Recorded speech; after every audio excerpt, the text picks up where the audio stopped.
మీద దండిగా మెండుగా కురిపించమని ప్రార్థిస్తున్నాము నాయన. ఈ యొక్క కార్యక్రమం ఆది నుండి అంత్యం వరకు మీరే నడిపించి వారము ఇవ్వబడే వారము మీరు అభివృద్ధిపరిచి ప్రజలను దీవించి ఆశీర్వదించి మీరే మహిమ ఘనత పొందుకోమని ప్రార్థిస్తున్నాము తండ్రి. ఆమేన్. Praise the lord. దేవునికి స్తోత్రం. దేవుని ప్రియమైన సంగమా, ప్రియమైన జనాంగమా, ప్రభువు నామన మరొకసారి మనం కలుసుకోవటానికి ఆయన ఇచ్చిన కృపను బట్టి వందనాలు చెల్లిస్తూ ఉన్నాను. బాప్తిస్మం ఏది నీ బాప్తిస్మం? ఎలా ఉంది నీ బాప్తిస్మం? బాప్తిస్మం ఏది నీ బాప్తిస్మం? ఎలా ఉంది నీ బాప్తిస్మం? నీటి ఎందా, కన్నీటి ఎందా, నిప్పునందా, కనువిప్పునందా, నీతి లేని మనస్సునందా, నివురు గప్పిన మనిషి ఎందా? ఎలా ఉంది నీ బాప్తిస్మం? ఏది నీ బాప్తిస్మం? ఎలా ఉంది బాప్తిస్మం? ఏది నీ బాప్తిస్మం? రెవరెండులంతా కలిసి వచ్చి రంజిలు సిలువ నాదమున రయమున నిన్ను నిరముంచిన, రెవరెండులంతా కలిసి వచ్చి రంజిలు సిలువ నాదమున రయమున నిన్ను నిరముంచిన, రోత మనసు మారకున్న రమ్యమగున బాప్తిస్మం, రోత మనసు మారకున్న రమ్యమగున బాప్తిస్మం రూపించున రక్షణత్వం. ఏది నీ బాప్తిస్మం? చేతబట్టి కొవ్వొత్తిని చిరుదివ్య ప్రసరింపకున్న, చేతబట్టి కొవ్వొత్తిని చిరుదివ్య ప్రసరింపకున్న, అగాధపుటంచు పాతాళాన హృదయమందకారమైన, చేతబట్టి కొవ్వొత్తిని చిరుదివ్య ప్రసరింపకున్న, అగాధపుటంచు పాతాళాన హృదయమందకారమైన అనబడునా బాప్తిస్మం.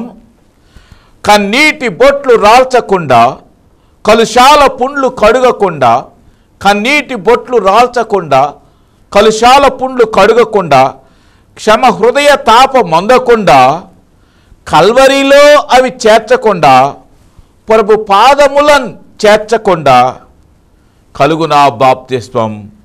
తెలియునా క్రైస్తవత్వం? ఏది నీ క్రైస్తవత్వం? నామకార్థ క్రైస్తవమా, రక్షణార్థ క్రైస్తవమా? ఏది నీ బాప్తిస్మం? ఎలా ఉంది బాప్తిస్మం?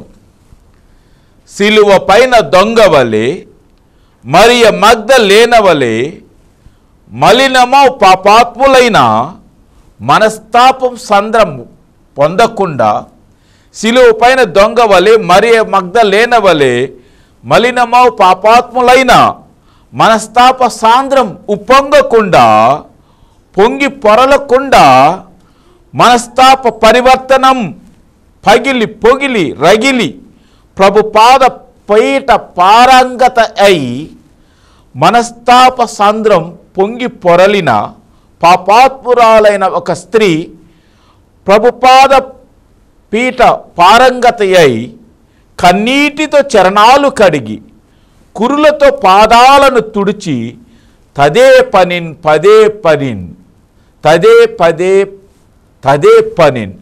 కురులతో పాదాలను తుడిచి కన్నీటితో చరణాలు కడిగి ప్రభుపాదములను ముద్దిడుచు పరిమళ తైలంబు పూసే. ప్రభు యేసు కృపను పాపరహితై పరితాప కడలిన్ బాప్తిస్మం పొందే. ప్రభు పాదాలను ముద్దిడుచు పరిమళ తైలంబు పూసి ప్రభు యేసు కృపను పాపరహితై పరితాప కడలిన్ బాప్తిస్మం పొందే. ఏది నీ బాప్తిస్మం? అలా ఉందా నీ బాప్తిస్మం? ఏది నీ బాప్తిస్మం? ఎలా ఉంది నీ బాప్తిస్మం? దేవుని ప్రియమైన సంగమా, ప్రియమైన బిడ్డలారా, ఈనాటి ఒక వాక్య భాగము ఒక పాపాత్మురాలైన స్త్రీ అని రాయబడి ఉంది. ఆమె క్యారెక్టర్ మాత్రమే రాయబడి ఉంది, ఆమె పేరు రాయబడలేదు. లూకాసు వార్త 7వ అధ్యాయము 47వ వచనం. ఆమె విస్తారముగా ప్రేమించెను కనుక ఆమె యొక్క విస్తార పాపములు క్షమించబడెను. ఇది ఈనాటి యొక్క వాక్య భాగము. ఈనాటి యొక్క అంశము క్రీస్తు అభినందన. ఆమె యొక్క విస్తార ప్రేమ. ప్రార్థన చేసుకుందాం. పరిశుద్ధుడైన మా తండ్రి, నీ పరిశుద్ధ నామమునకు వెళ్ళలేని స్తోత్రం ఆయన. జీవాధిపతి, మరొకసారి తండ్రి ప్రభువా, నీ ఆత్మ ప్రోక్షణను వినుచున్న వారిపైన నాపైన నింపండి. గొంతు నాది కానీ ప్రభు, స్వరం మీది, మాటలు నావి కానీ భావం మీది. మీ యొక్క కృపను, మీ ఆత్మ ప్రోక్షణను మాపై ఉంచమని మా ప్రభును రక్షకుడును యేసుక్రీస్తు వారి నామమున వేడుకొనుచున్నాం తండ్రి, ఆమేన్. క్రీస్తు అభినందన, ఆమె యొక్క విస్తార ప్రేమ. చాలాసార్లు అభినందన, ఎవరైనా ప్రశంసిస్తే మనం చాలా ఇష్టపడతాం, ఎవరైనా అభినందిస్తే చాలా ఇష్టపడతాం. అయితే అందరూ అభినందించడం వేరు, దేవుడు అభినందించడం వేరు. లోకంలో చాలామంది పొగుడుతారు, చాలామంది ప్రశంసిస్తారు. ఇష్టమైన వాళ్ళు ప్రశంసిస్తే మన హృదయం ఉప్పొంగిపోతుంది. ఏమీ తెలియని వాళ్ళు ప్రశంసిస్తారు. దాని వలన కంటే అన్నీ తెలిసి ప్రత్యేకంగా అందులో ఆరితేరిన నిష్ణానితులు ఎవరైనా ఉంటే వారి అభినందన వేరుగా ఉంటుంది. దేవుని ప్రియమైన సంగమా, ప్రియమైన బిడ్డలారా, యేసు ప్రభు వారు కూడా ఇక్కడ ఒక అభినందన, ఒక పాపాత్మురాలైన స్త్రీని ఆయన అభినందిస్తూ ఉన్నారు. ఆ పాపాత్మురాలంటే, ఎందులో ఆమె పాపాత్మురాలంటే ఆమె ఒక వ్యభిచారి, వేశ్య. ఆమె యొక్క విస్తార పాపములు క్షమించబడిన. ఎందుకు క్షమించబడిన? ఆమె విస్తారముగా కన్నీటితో, పశ్చాత్తాపముతో, కన్నీటితో ఆయన పాదాలను తొడవటం మనం చూస్తున్నాం. అందుకనే ప్రభు చెప్తున్నాడు, ఆయన వేశ్యలైనా పరలోకానికి వెళతారు కానీ వేషధారులు మాత్రం వెళ్ళరు. కొందరు వేషధారులు ఉంటారు, ఆ వేషధారులు పరలోకానికి చేరటం అసాధ్యం. వేశ్యలైనా పరలోకానికి వెళ్ళవచ్చు. ఎందుకంటే పాపములు క్షమించబడి కన్నీటి బాప్టిస్మంతో పదే పనిగా ప్రభుపాదములు తుడిచిన ఒక స్త్రీని దేవుడు ఇక్కడ ఆయన ప్రశంసిస్తూ ఉన్నాడు. ఆయన ప్రశంస చాలా ప్రాముఖ్యమైనది. మన దేవుడు అభినందించువాడు, మన దేవుడు ప్రశంసించువాడు, మన దేవుడు అభినందించువాడు, ప్రశంసించువాడు. మన దేవుడు బలానమ్మకమైన మంచి దాసుడు అని ఒక గుర్తింపునిచ్చేవాడు. గుర్తింపునిచ్చే దేవుడు మన దేవుడు. మన దేవుడు కృతజ్ఞత కలిగిన దేవుడు, మన దేవుడు ప్రేమ కలిగిన దేవుడు, మన దేవుడు మహా కనికరము కలిగిన దేవుడు.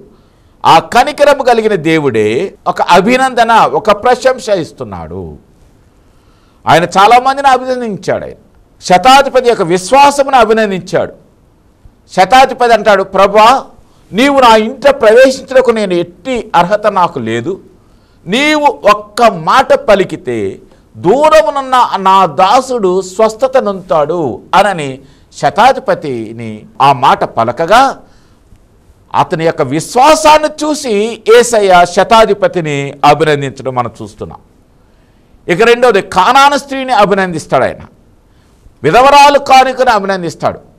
కానాను స్త్రీ అంటుంది, ప్రభువా, నా కుమార్తె దెయ్యము పట్టి పీడితురాలైనది, ఒకసారి స్వస్థపరచమని కానాను స్త్రీ ఎన్నోసార్లు వేడుకుంటుంది. ఆయన ఒక్కసారి కూడా సమాధానం ఇవ్వడు.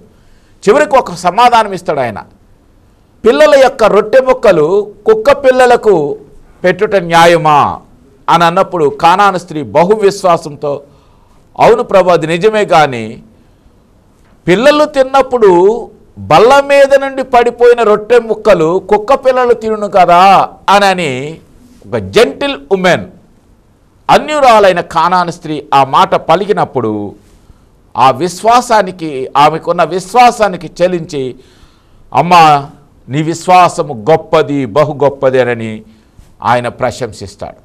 అలాగే విధవరాలు కానుకలు కేవలం 2 దెనారాలు ఆ కానుకలు పెట్టెలో వేసినప్పుడు అందరికంటే ఈమె ఎక్కువగా తనకు ఉన్నది సమస్తమును అందులో వేసినది అని ఆమెను ఆయన ప్రశంసిస్తాడు.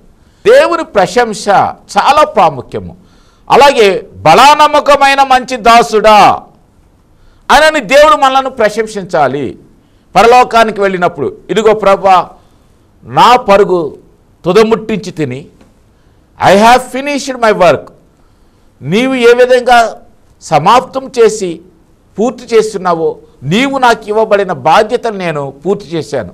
ఇదిగో 2 ఇస్తే 4 చేశాను, 5 ఇస్తే 10 చేశాను, నా పని నేను పూర్తి చేశాను అన్నప్పుడు బలా నమ్మకమైన మంచి దాసుడా అని ప్రభు మనల్ని ప్రశంసించాలి. ఇది దేవుని ప్రశంస చాలా అవసరము. కానీ ఈనాడు మన అభినందనలు దేనిపై ఆధారపడి ఉన్నాయి? చదువు పైన. చాలామంది అభినందిస్తారు, చదువును అభినందిస్తారు, మంచిదే. అందాన్ని అభినందిస్తారు, ఎంత అందగత్తెవో, ఎంత సౌందర్యవంతురాలు అని. మరొకసారి చెప్తున్నాను, కత్తెగానే కత్తె అందగత్తె, కత్తెగానే కత్తె అందగత్తె మోసకత్తె. జాగ్రత్త, మామూలు కత్తులు కట్టి ఈ కత్తులతో మహాప్రమాదం. ఇవి బ్రతికుండగానే కోస్తాయి. కొన్నిసార్లు అందాన్ని ప్రశంసిస్తున్నామా, చదువులను ప్రశంసిస్తున్నామా? చదువుకు జ్ఞానానికి కూడా ఒక విరుగుడు ఉంది, దానికి మతి మరుపు. కొంతకాలం అయితే ఆ మతి చలించినా లేతే మతి మరిచినా జ్ఞానం అంతా పోతుంది, అందం కూడా వయసుతో పోతుంది. వీటన్నిటినీ మనము ప్రశంసిస్తున్నాం. అలాగే మరి కానుకలపై ఎవరైనా గిఫ్ట్స్ ఇస్తే ప్రశంసిస్తాం. ఇంకా రకరకాల ప్రశంసలు, మన అభినందనలు, మన ప్రశంసలు ఇతరుల యొక్క ప్రేమ పైన, తాత్కాలిక ప్రేమ పైన, వీటిపైన ఉంటాయి. ఇవాళ ఉండి రేపు పోయే వాటి మీద మన అభినందనలు ఉంటాయి. కానీ దేవుని యొక్క ప్రశంస మాత్రము అది శాశ్వతమైన ప్రేమతో ఉన్న ప్రశంస. ఆయన సరిగ్గా ఎస్టిమేట్ చేస్తాడు. ఎవరైనా ఎస్టిమేట్ చేసినా, ఒక బిల్డింగ్ కొనాలంటే ఒక ఇంజనీర్ని అడుగుతాం, ఎంత అవుతుంది, ఎంత కాస్ట్, ఎస్టిమేట్ చేస్తాడు. దేవుడు కూడా నీ పనిని, నీ విశ్వాసాన్ని, నీ యొక్క ఆ ప్రేమను, నీ యొక్క నాణ్యతను, క్రైస్తవత్వంలో ఉన్న నాణ్యతను కరెక్ట్గా ఎస్టిమేట్ చేస్తాడు. దేవుడు కూడా ఇక్కడ ఎస్టిమేట్ చేశాడు. శతాధిపతిని ఎస్టిమేట్ చేశాడు, కానాను స్త్రీని ఎస్టిమేట్ చేశాడు, విధవరాలు కానుకొని ఎస్టిమేట్ చేశాడు, మరి బలానమ్మకమైన మంచి దాసుడు అని అతను కూడా ఎస్టిమేట్ చేశాడు. దేవుని ప్రియమైన సంగమా, ప్రియమైన బిడ్డలారా, ఆ యొక్క ఉపమానములు. అలాగే ఇక్కడ ఒక స్త్రీని ఆమె విస్తారముగా ప్రేమించెను అని ఒక ప్రశంస. ఒక పాపాత్మురాలైన స్త్రీ, ఆమె క్యారెక్టర్ ఇచ్చాడు కానీ ఆమె పేరు రాయలేదు. ఎందుకు రాయలేదంటే నేను అనుకుంటాను, అదే క్యారెక్టర్తో ఉన్న మనుషులు నేడు ఉన్నారు. బ్లాంక్లో నేడున్న పేర్లు పెట్టుకోవచ్చేమో. ఆ క్యారెక్టర్ ఉన్న వాళ్ళు చాలామంది ఉన్నారు కనుక ఆ క్యారెక్టర్కి ఆ బ్లాంక్లో చాలామంది ఆ పేర్లు పెట్టుకోవచ్చేమో. దేవుని ప్రియమైన సంగమా, ఆమె విస్తార పాపములు, ఆమె విస్తారము పాపములు క్షమించబడిన, ఆమె విస్తారముగా ప్రేమించెను. ఆయన అభినందన, ఆమె విస్తారముగా ప్రేమించెను. ఎలా ప్రేమించింది? ఆమె పూర్ణ హృదయముతో ప్రేమించింది, పూర్ణ మనస్సుతో ప్రేమించింది, పూర్ణ ఆత్మతో ప్రేమించింది. సీమోను ఇంట భోజనమునకు కూర్చున్నప్పుడు ఒక పాపాత్మురాలైన స్త్రీ వచ్చి ఆయన పాదములను వద్ద కూర్చొని ఆయన పాదములను కన్నీటితో కడుగుచు ఒక అత్తరు బుడ్డి, అది జటామాంసి, విలువైన అత్తరు అన్నమాట, అన్నిటికంటే విలువైన అత్తరు. ఆ అత్తరు బుడ్డి తీసుకొని వచ్చి ఆయనను పాదములకు రాసి అభిషేకిస్తుంది. ఇది ఈ యొక్క సన్నివేశం. ఈ సన్నివేశంలో ఆమె యొక్క హృదయాన్ని ఎరిగిన దేవుడు ఆమె పూర్ణ హృదయంతో, పూర్ణ మనసుతో, పూర్ణ ఆత్మతో ప్రేమించిందని దేవునికి తెలుసు కనుక, యేసయ్యకు తెలుసు కనుక ఆయన ఆమెను ప్రశంసించెను. ఎంతగా ప్రశంసించెను, ఆయన అభినందించెను. దేవుని ప్రియమైన సంగమా, ప్రియమైన బిడ్డలారా, అటువంటి అభినందనే ఈనాడు క్రైస్తవంలో కొదువైంది. ఎఫెసీ సంఘాన్ని గురించి ప్రభు చెప్తూ ఉంటాడు. 2వ అధ్యాయం 4వ వచనం, ప్రకటన గ్రంథము 2వ అధ్యాయం 4వ వచనములో, మొదట నీకుండిన ప్రేమను నీవు విడిచితివి అని దుఃఖముతో చెప్పాను. ఎఫెసీ సంఘం గురించి ప్రకటన గ్రంథములో 2వ అధ్యాయం 4వ వచనంలో, మొదట నీకుండిన ప్రేమను నీవు విడచితివి అని దుఃఖముతో, బాధతో ఎఫెసీ సంఘం గురించి ఆత్మదేవుడు చెప్తూ ఉంటాడు. ఆనాటి ఎఫెసీ సంఘము యొక్క ఈ లక్షణము, మొదట ఉండిన ప్రేమ లేని లక్షణము. ఎఫెసీ లాంటి కుటుంబాలు ఉన్నాయి, ఎఫెసీ లాంటి సంఘాలు ఉన్నాయి, ఎఫెసీ లాంటి వ్యక్తులు ఉన్నారు. మొదట్లో భార్యాభర్తలు చాలా ప్రేమగా మొదటిలో వారికి ఉన్న ప్రేమ 100% ఈక్వల్ టు 100%. తర్వాత ఎక్కడో ఏదో కారణం వస్తుంది. 3 నెలల తర్వాత అది డిక్రీజింగ్లో కనపడుతుంటుంది, తగ్గుతున్నట్టు. 3 సంవత్సరాల తర్వాత ఎందుకు చేసుకున్నాను రా బాబు, లేకపోతే ఎందుకు చేసుకున్నాను వీడిని అని అంటూ ఉంటారు. మొదటనున్న ప్రేమ గతించడానికి కారణాలు ఏమిటి? అప్పుడు అభినందనలు పోయి మొదట్లో నువ్వెంత సౌందర్యవంతురాలువు, నువ్వు ఎంత అందంగా ఉన్నావు, ఎంత ధీరుడవు, ఎంత శూరుడవు అని పొగడుకున్న జంటలే రక్తితో ప్రేమతో పొగడ్తలతో ఉన్న జంటలే తర్వాత తెగడ్తలకు రావటం మనం చూస్తున్నాం. ప్రశంసలు అభినందనలు కాస్త అవి తెగడ్తలుగా మారిపోతున్నాయి. అలాగే యేసయ్య కూడా ఇక్కడ ఒక విషయము ఎఫెసీ సంఘం మీద ఒక నింద వేస్తున్నాడు. మొదట ప్రేమ నీకు లేదు. ఇక్కడేమో కొందరిని పొగిడాడు, ఇక్కడ నెపం వేస్తున్నాడు. ఆ నెపం వేసే సంఘం ఎఫెసీ సంఘం. ఆయన ప్రేమ ఈ లోకంలో కుమ్మరించబడింది. కల్వరి నుండి ఆయన రక్తధారలు, శిలువ ధారలు ఈ భూమిపైన కుమ్మరించబడ్డాయి. ఆయన తృణీకరించబడి, ఆయన వ్యసనాక్రాంతుడిగా మార్చబడి, ఆయన విసర్జించబడి, యెషయా గ్రంథము 53 అధ్యాయము 3వ వచనం ప్రకారము ఆయన తృణీకరింపబడి, విసర్జింపబడెను, వ్యసనాక్రాంతుడిగా మార్చబడెను. ఇన్ని చేసి ఆయన రక్తధారలంతా భూమిపైన చిందించబడినా ఇటువంటి ఈ లోకానికి దేశము ద్వేషించి లోకమేమో లెక్క పెట్టకుండా ఉన్న ఈ లోకము ఆయన ఎరుగకుండా ఉంది. ఆయన యొక్క రక్తపు యొక్క విలువను ఎరుగకుండా ఉంది. అందుకనే కొందరికి, ఈ లోకంలో కొందరికి మొదటి ఉన్న ప్రేమ ఆయన పైన లేదు. అంత మాట ఎందుకు? యోహాను సువార్త 13 అధ్యాయం 11లో మనం చూస్తున్నాం. అలాగే 1 అధ్యాయం 11లో మనం చూస్తున్నాం. ఆయన స్వకీయులే ఆయన అంగీకరించలేదు. యోహాను సువార్తలో ఇంకో మాట చెప్తున్నాం, ఆయన ఎందరైతే అంగీకరించారో వారందరూ ఆయన కుమారులు కుమార్తెలై ఉన్నారు. స్వకీయులు అంగీకరించలేదు, కానీ ఇక్కడ పాపాత్ములు అంగీకరించారు. పాపాన్ని ద్వేషించాడు, పాపిని ఆయన రక్షించాడు. ఏ పాపి అయితే తన పాపములను ఒప్పుకొని కన్నీరు కార్చిందో ఆ పాపిని, ఎటువంటి పాపైనా రక్షించాడు.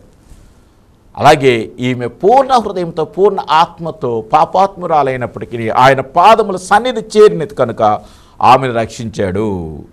ఈమె పూర్ణ హృదయంతో ప్రభువును అంగీకరించింది. స్వకీయులే యూదులు అంగీకరించలేరు, సిలువ వేశారు. సిలువేసిన ఓ మనసా, ఎందుకే ప్రభు అంటే నీకింత అలుసు? దేవుని ప్రియమైన సంగమా, ప్రియమైన బిడ్డలారా, ఈమె వేషధారి కాదు, వేశ్య కావచ్చు, కానీ ఆమె పూర్తి మనస్తాపంతో దేవుని సన్నిధికి వచ్చింది. ఆయన పాదముల యొద్ద పరిగెత్తుకొని వచ్చి కూర్చునేను, ఆహ్వానించ తగిన హృదయముతో వచ్చి కూర్చునేను. ఇక్కడ మరొక సన్నివేశంలో రుమేనియా అనే ఒక దేశంలో ఒక స్త్రీ అక్కడ బైబిల్ పట్టుకొని వెళుతూ ఉంటుంది. అక్కడున్న మిలిటరీ పీపుల్ ఏం చేస్తారంటే ఆ బైబిల్ లాక్కొని ఆ బైబిల్ మీద ప్రభు ముఖం మీద ఉమ్ము పూసినట్టుగా ఆ బైబిల్ మీద వాళ్ళు ఉమ్ము పోస్తారు. వెంటనే ఆ స్త్రీ ఏం చేస్తారంటే ఆ బైబిల్ పట్టుకుని తుడిచేస్తుంది. వాళ్ళు అంటారు, బైబిల్ని విడిచిపెడతావా, మళ్ళా బైబిల్ విడతావా, నిన్ను కాల్చేయమంటావు అనగానే ఆమె బైబిల్ పట్టుకొని హృదయాన్ని హత్తుకుంటుంది. ఆ హత్తుకున్నప్పుడే వాళ్ళు కాల్చేస్తారు. దేవుని ప్రియమైన సంగమా, ఆమె ప్రాణమైన ఇస్తారు కానీ బైబిల్ని మాత్రము విడిచిపెట్టలేదు. మరలా రెండోసారి ఉమ్మి వేయకుండా ఆ బైబిల్ హృదయాన్ని హత్తుకుంది. మనస్ఫూర్తిగా హృదయంతో దేవునికి ప్రాణం ఇచ్చినట్టు ఒక సాక్ష్యాన్ని మనం చూస్తున్నాం. ఇక్కడ ఒక అభినందన, ఇటువంటి స్త్రీలను అభినందించవచ్చు. అలాగే ఇక్కడ ఒక స్త్రీ బైబిల్ యొక్క ఆ ఉమ్మును తుడిచి ముద్దు పెట్టుకొని హృదయానికి హత్తుకొని హతసాక్షిగా ఆమె మరణించింది. ఆమె ఇదిగో హతసాక్షుల్లో ఒక అభినందించబడింది రుమేనియా కంట్రీ. అలాగే ఇక్కడ ఉన్న ఇప్పుడు పాపాత్మురాలైన స్త్రీ 3 ఘనకార్యాలు చేసింది. ఆ స్త్రీ పేరు తెలియదని ముందే చెప్పాను. మొదటిది, ఆమె కన్నీరు కార్చింది. ఆమె కన్నీరు కాదు, అది పన్నీరుగా మారిపోయింది. ఆయన పాదముల యొద్ద పన్నీరుగా మారిపోయింది. ఆ కన్నీటిలో కంప్లీట్గా ప్రాయశ్చిత్తం పొందింది. క్రీస్తు ప్రేమ నిమిత్తము ఆమె ప్రాయశ్చిత్తం పొందింది. ఆయన పాదాల యొద్ద ప్రశంసించబడింది. ఆయన పాదాలను ముద్దు పెట్టుకుంది. కల్వరి కొండ మీద రాళ్లల్లోనూ ముళ్ళల్లోనూ నడిచిన పాదాలను ఆమె ముద్దు పెట్టుకుంది. ఆయన పాదములు కొందరి జీవితాల్లో ఇదిగో హృదయం అనే తలుపు తట్టుతున్నానని మన ఇంటి గుమ్మం దగ్గరకు వచ్చి ఆయన పాదములు మరి మన ఇంటి గుమ్మంలోనే నిలబడి ఎంతసేపు అయిందో ఆయన నిలబడి ఎంతసేపు నిలువబెట్టి ఏడ్పింతురతని అతడు పరుడు కాడు రక్షకుండు ప్రాణ స్నేహితుడు. కొందరి జీవితంలో వారి గుమ్మముల యొద్ద ఆయన పాదములు నిలబడి ఎంతసేపు అయిందో. అందుకనే పరమగీతాల్లో 5వ అధ్యాయం 2వ వచనంలో నా తల మంచుకు తడిసినది, ఆ పాదములు గల ఆయన హస్తములే మన పాదములను కడగలేదా? ఆమె ముట్టిన పాదములు, ఆ పాదములు ఉన్న ఆ వ్యక్తి యొక్క హస్తములే మన పాదములను కడగలేదా? ఆ పాదములని ఆమె పదే పదే ముద్దు పెడుతూ ఉంది. మాత సోదరి మరియ కూడా యేసు పాదముల యొద్దనే ఎన్నుకుంది. అక్కడ ఆ పాదముల దగ్గర కూర్చుంది, ఆ పాదముల యొద్ద బోధ వింది. మరియ సమస్తమును ఆయన పాదముల యొద్దనే ఉండి ఆయన మాటలను అంగీకరించింది. అలాగే ఆ పాదములకే ఈమె అత్తరు పూసింది. కనికరము గల యేసు ప్రభు ఆ స్త్రీ యొక్క ఆ తుడిచిన పాదములను కాదు కానీ ఆమె యొక్క మనసును చూశాడు. పగిలిపోయింది. విలువైనది, అన్నిటికంటే విలువైనది ఒక జటామాంసి అనే అత్తరులో ఒక మేలు రకమైన అత్తరు జటామాంసి. ఆ విలువైన అత్తరు ఆమె పూసింది. పగిలినది జటామాంసి భరణి కాదు, ఆమె హృదయం అనే భరణి పగిలిపోయింది. అక్కడ గుండె లోతుల్లో నుండి వచ్చింది ప్రేమ, గుండె లోతుల్లో నుండి వచ్చింది కన్నీరు. ఆమె ముద్దులు లోతైనవి, ఆమె ముద్దులు ఐక్యత గలవి, ఆమె ముద్దులు నిస్వార్థమైనవి, ఆమె ముద్దులు నిర్మలమైనవి. ఇదిగో పాపాత్మురాలైన స్త్రీ ఇక్కడ ముద్దు పెట్టుకుంటుందని అని సీమోను అన్నప్పుడు సీమోన్తో ప్రభు అని అంటారు, సీమోను ఇదిగో నేను నీ ఇంటికి వచ్చినప్పుడు నీవు నాకు కాళ్ళకు నీళ్ళు ఇవ్వలేదు, ఆ తగిన పరిచర్య చేయలేదు. కానీ ఈమె వచ్చినప్పటి నుండి నా పాదములు విడవకుండా కన్నీటితో వాటిని కడుగుతూ మరి అత్తరుతో అభిషేకించినదని అని ప్రభు అక్కడ ఆ లోకా సువార్త 7వ అధ్యాయం 44-47 వచనాల్లో ఆయన చెప్పటం మనం చూస్తున్నాం. దేవుని ప్రియమైన సంగమా, ఆమె అత్తరును పూసెను. ఆయన మనలను అభిషేకించాడు. యేసయ్యే మనలను అభిషేకించాడు. ఎలాగా? రాజులుగా అభిషేకించాడు, యాజకులుగా అభిషేకించాడు, కాపరులుగా అభిషేకించాడు, ప్రవక్తలుగా అభిషేకించాడు, సంఘ పెద్దలుగా అభిషేకించాడు, ఇంకా క్రీస్తు సైనికులుగా అభిషేకించాడు. అసలు ఆయన నామమే పరిమళమైన నామము. యేసు నామమే పరిమళ నామము. యేసు నామములోనే సువాసన ఉన్నది. ఆయన నామంలోనే పరిమళ తైలము. ఆయన నామమే లోకమంతా విశ్వమంతా సువాసన, విశ్వమంతా పరిమళము. అటువంటి పరిమళ నామానికి మనం పూసిన అత్తరు పెద్ద కాకపోయినా ఇది ప్రేమతో పూసిన జటామాంసి అత్తరు. ఈ అత్తరు పూసినది యేసు దేహానికి అనుకోవాలి. ఎందుకు? ఆయన ఇదిగో శిలువ యాగం చేయబోతూ ఉన్నాడు, లోకంలో శిలువ యజ్ఞం చేయబోతున్నాడు. అందుకు సాదృశ్యంగా భూస్థాపనకు ముందు సాదృశ్యంగా ఆమె అత్తరుతో ఒక లేపనము మరి పూసినట్లు మనం చూస్తూ ఉన్నాం. దేవుని ప్రియమైన సంగమా, ప్రియమైన బిడ్డలారా, ఆయన సమస్తము, అసలు ఆయన నామము పరిమళమే, ఆయన జీవితము పరిమళమే, ఆయన పేరే పరిమళము, ఆయన అధికారము పరిమళము, ఆయన త్యాగము పరిమళము, ఆయన అద్భుతాలు పరిమళం, ఆయన ప్రేమ పరిమళం.